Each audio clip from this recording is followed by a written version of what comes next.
कभी कांग्रेस के समर्थन का ऐलान तो कभी अन्य दलों का समर्थन जुटाने के लिए उम्मीद जताना, तो कभी एआईएडीएमके के विधायकों का आगे आना। तमिलनाडु में हर संभव प्रयास किए गए टीवीके के जरिए, लेकिन तमिलनाडु में मानो मामला फंसा गया था।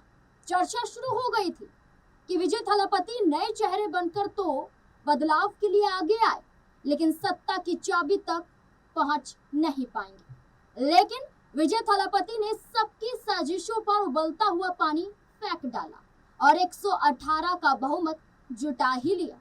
आखिरकार कैसे, देखिए हमारी ये रिपोर्ट। नमस्कार, मैं हूं नाज़मीन खान और आप देख रहे हैं हमारा खास प्रोग्राम।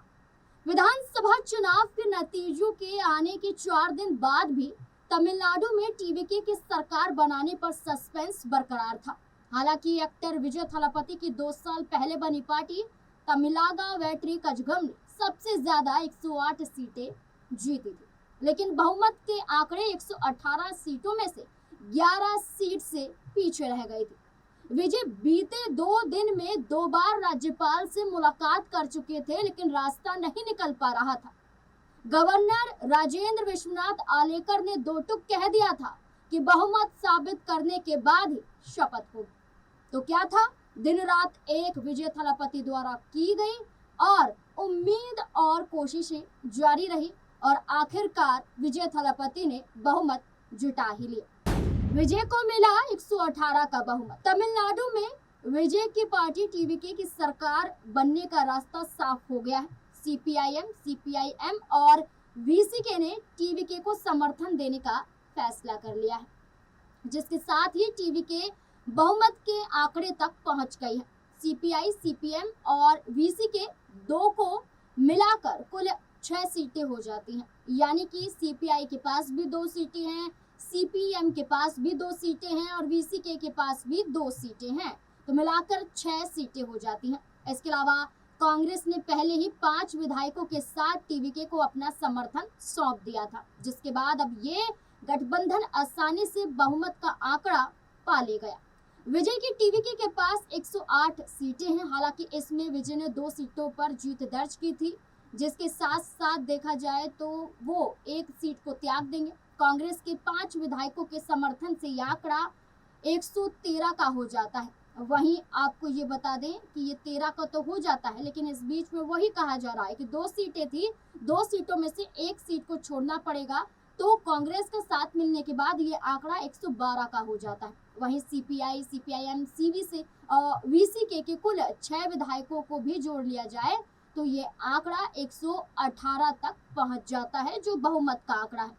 इस तरह से विजय के सीएम बनने का रास्ता भी साफ हो गया, यानी कि तमिलनाडु के अगले मुख्यमंत्री विजय थलापति ही होंगे। इन सभी पार्टियों के नेता आज बड़ी प्रेस कॉन्फ्रेंस संयुक्त रूप में करने वाले हैं। सूत्रों के मुताबिक विजय ने राज्यपाल से मिलने का भी समय मांगा है। हालांकि राज्यपाल ने अभी तक उन्हें मिलने का समय नहीं दिया है। राज्यपाल ने क्या कहा था? राज्यपाल विश्वनाथ आलेकर ने सीधे तौर पर ये चेतावनी दे डाली थी कि विजय थलापति को बहुमत साबित विधायकों का करना ही होगा। अभी बात करें तो राज्यपाल विश्वनाथ आलेकर चेन्नई में मौजूद है। गवर्नर की हालिया टिप्पणियों ने तमिलनाडु की राजनीति में हलचल बढ़ा दी थी। राज्यपाल ने कहा था कि उनके लिए संख्या सबसे महत्वपूर्ण है, सिर्फ दावे नहीं। राज्यपाल ने साफ किया था कि पार्टी या गठबंधन सरकार बनाने के लिए बुलाया जाएगा, जिसके पास 118 विधायकों का स्पष्ट समर्थन होगा, उसी को बुलाया जाएगा।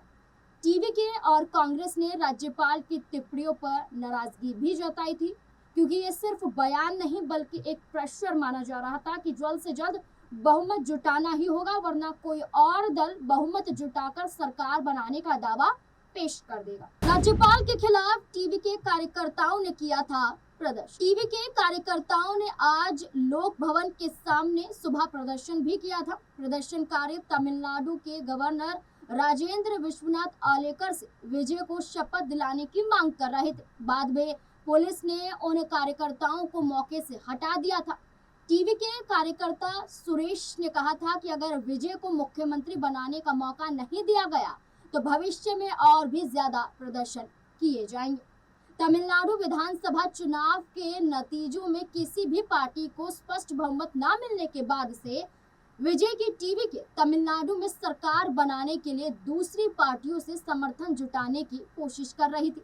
कांग्रेस के 5 विधायकों के समर्थन से गठबंधन का जो आंकड़ा है पहले भी बताया 112 पहुंच गया था और इसी के साथ साथ 6 और पार्टी के विधायक यहां पर मिल जाते हैं, यानी कि 3 दल साथ दे देते हैं तो ये आंकड़ा 118 का हो जाता है। जो नाराजगी, जो विरोध देखा जा रहा था, ये पूरा माहौल तमिलनाडु में शांत हो जाता है। जैसे कि माना जा रहा था कि उग्र प्रदर्शन भी हो सकता है, आने वाले समय में तमिलनाडु के अंदर माहौल बिगड़ सकता है, लेकिन तमाम स्थितियों को संभाल लिया गया जब 3 दलों ने सीधे तौर पर समर्थन देने का ऐलान विजय थलापति को कर दिया। विजय ने इन दलों से की थी विनती। टीवीके का भविष्य अब सीपीआई, सीपीएम और वीसीके के फैसले पर टिका हुआ था। विजय की पार्टी ने इन 3 दलों से सरकार गठन के लिए समर्थन मांगा था। सीपीआई, सीपीएम और वीसीके आज रात तक अपना फैसला घोषित करने वाले थे, ऐसा अंदाजा अंदर खाने से कई नेताओं द्वारा लगाया जा रहा था, लेकिन रात होने से पहले ही ये फैसला कर लिया गया। ये भी कहा जा रहा था कि समर्थन सौंपने वाले ये दल नहीं हो सकते हैं, क्योंकि इन दलों ने डीएमके के साथ मिलकर चुनाव लड़ा था गठबंधन में, और अगर ये टीवीके को समर्थन देते हैं तो सीधे सीधे तौर पर डीएमके को खतरा पहुंचेगा और ऐसे में गठबंधन टूटेगा और विधायक भी टूटेंगे। जहां दबाव था वहीं इस दबाव को झेलते हुए डीएमके गठबंधन का हिस्सा होने के बावजूद भी लंबी पारी इन दलों द्वारा खेली गई और टीवीके को एक नया रास्ता दिखाया गया और इस रास्ते के साथ साथ विजय थलापति का मुख्यमंत्री बनना भी आसान हो गया। अब क्या कहता है आंकड़ा? दरअसल कांग्रेस ने समर्थन का ऐलान पहले से ही कर दिया था, जिससे ये आंकड़ा 112 का हो जाता है, क्योंकि विजय थलापति 2 विधानसभा सीटों पर चुनाव लड़े थे, जिसमें से एक को छोड़ना होगा, इसलिए उनके पास 108 नहीं बल्कि 107 विधायक हैं। ऐसा मौजूदा स्थिति के हाल है, तो ऐसे में 6 विधायकों की जरूरत पड़ रही थी, जिसमें सीपीआई, सीपीएम और वीसीके ने अपना समर्थन सौंप दिया और ये आंकड़ा 118 विधायकों तक पहुंच गया। और ये आंकड़ा सटीक आंकड़ा है, ये एक सटीक नंबर है और इसी के साथ साथ तमिलनाडु में नई सरकार के साथ नए बदलाव की शुरुआत भी है। डीएमके, एआईएडीएमके गठबंधन की हुई थी चर्चा, जहां बहुमत के लिए गठबंधन तलाशे जा रहे थे, इंतजार टीवीके कर रही थी। वहीं दूसरी तरफ डीएमके, एआईएडीएमके गठबंधन की चर्चा राजनीतिक केंद्र में आ गई थी। 7 मई को पलानीस्वामी ने पंडुचेरी के एक रिजॉर्ट में एआईएडीएमके के विधायकों को वहां पर जुटा लिया था। एक होटल में, एक रिजॉर्ट में वहां पर उन्हें ठहरा दिया था और ये माना जा रहा था कि बड़ा बदलाव तमिलनाडु में हो सकता है, बड़ा खेल हो सकता है। और ये कोशिश की जा रही थी कि कोई भी विधायक टीवीके को समर्थन ना सौंप दे, क्योंकि पहले चर्चा ये थी कि एआईएडीएमके के लगभग 30 विधायक पार्टी छोड़ सकते हैं और टीवीके को समर्थन सौंप सकते हैं, ऐसी चर्चा थी। इसलिए ऐसा कदम उठाया गया था, लेकिन इन तमाम कदमों के बावजूद भी टीवीके की जीत हो जाती है। गौरतलब है कि चर्चा तो थी कि गठबंधन की सरकार कहीं डीएमके, एआईएडीएमके ना बना ले, लेकिन सभी सपनों पर पानी टीवीके ने फेर दिया।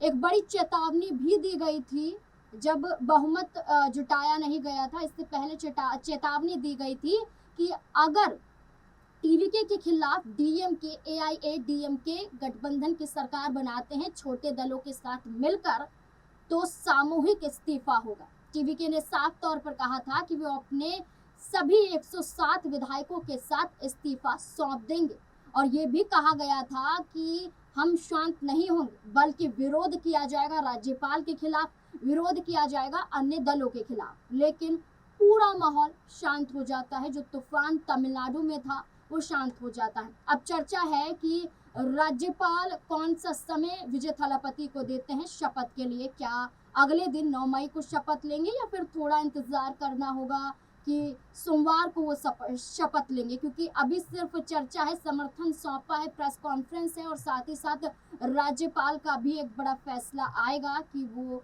कौन सा समय देते हैं। जहां तमिलनाडु में ये चर्चा है तो वहीं पश्चिम बंगाल में भी विधायक दल का नेता शुवेंदु अधिकारी को चुन लिया गया है और शुवेंदु अधिकारी ही पश्चिम बंगाल के मुख्यमंत्री बनेंगे। तो ये दो राज्य और दो राज्य में बड़ा फैसला, और ये फैसला रात होने से पहले ही ले लिया गया। इन फैसलों के साथ अब आपकी क्या राय है? अपनी राय भी कमेंट सेक्शन में जरूर दें।